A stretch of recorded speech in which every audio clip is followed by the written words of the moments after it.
मुख्यमंत्री देवेंद्र फडणवीस बोलत आहेत, थेट जाऊयात. त्यांना अटक करण्यात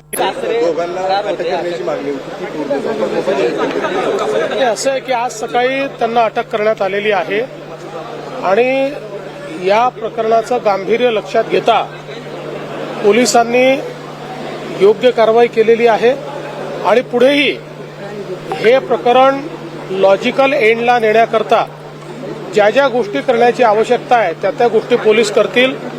अशा प्रकारे प्रताडित करून आत्महत्या करायला मजबूर करणं या गोष्टी सहन केल्या जाणार नाहीत. त्यामुळे त्याच्यावर जे काही कडक कारवाई करता येईल कायद्याने ती सगळी कारवाई केली जाईल. आरोपींवर मोकोका लावा अशा पद्धतीची कसपटी कुटुंबियांची मागणी आहे, तुम्हाला भेट घेणार आहे. असं आहे की मकोका लावण्याकरता काही त्याचे नियम आहेत. त्या नियमात बसलं तर ते लागू शकेल, पण नियमात बसेल की नाही या संदर्भात आज सांगता येत नाही. त्यामुळे त्याच्यावर मी आज बोलू शकत नाही. प्रकरण आहे खरं तर आपण पाहतोय, पण आगवणे कुटुंबियांनी असा प्रकार केल्याचं आता समोर येत आहे. कसं बघता येतो फार वाईट आहे. म्हणजे आजच्याही या 21व्या शतकामध्ये जेव्हा मुलींमध्ये आणि सुनांमध्ये कोणताही फरक करणं हे चुकीचं आहे, अशा परिस्थितीत अशा प्रकारची वागणूक देणं हे मला असं वाटतं अतिशय पाप आहे आणि ते या ठिकाणी झालेलं दिसतं. दोन आरोपींना साहेब पकडलेलं आहे. कारवाई जी आहे ती त्यावेळी झाली नव्हती. पहिल्या सुनेला तक्रार दिली होती त्यावेळी कारवाई त्याची आता माझ्याकडे माहिती नाही आणि कल्पनाही नाही. साहेब या सगळ्या अजितदादा भाषण करत असताना लोकांना सांगत होते मी त्या कार्यक्रमाला उपस्थित राहिलो, त्यात माझा काही दोष असं म्हणत असताना ते स्वतः हास्यविनोदामध्ये रंगले.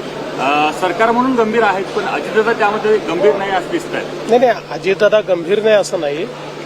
त्यांचा सांगण्याचा उद्देश एवढाच होता की कुठल्याही कार्यकर्त्याकडे किंवा समाजात कोणाहीकडे लग्नाला बोलवलं तर आपण जातो, त्यावेळी आपल्याला ही कल्पना नसते की पुढे काय घडणार आहे. एवढंच सांगायचा प्रयत्न त्यांनी केला. खरं तर साहेब या दोन आरोपींना पकडलेलं आहे, मात्र हे दोन्ही आरोपी 7 दिवस तळेगाव परिसरात होते. ते बिर्याणी खात असलेले देखील व्हिडिओ समोर आलेले आहेत. पोलिसांचे फील्डवर समजायचं का?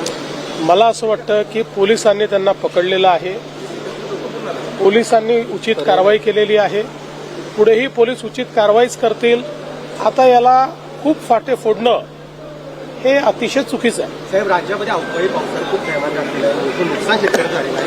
आता राज्य सरकारकडे काही मदत वगैरे काही कशा पद्धतीचं नियोजन करतात? जिथे अवकाळी पावसाचं नुकसान होतं तिथे आपल्या स्टँडिंग ऑर्डर्स असतात. त्या स्टँडिंग ऑर्डरप्रमाणे त्याचे पंचनामे होतात आणि नुकसान भरपाई आपण देतो. कामगारांना एक सेफ्टी किट दिलं जातं, मात्र त्यामध्ये आता दलांचा सुसवाट झाला आणि प्रत्येक कामगाराकडून 1500 रुपये वसूल करण्यात येतात. असं दळांचा सुसवाट झाला वगैरे म्हणणं चुकीचं आहे, पण कुठे घडलं असेल तर कारवाई करू.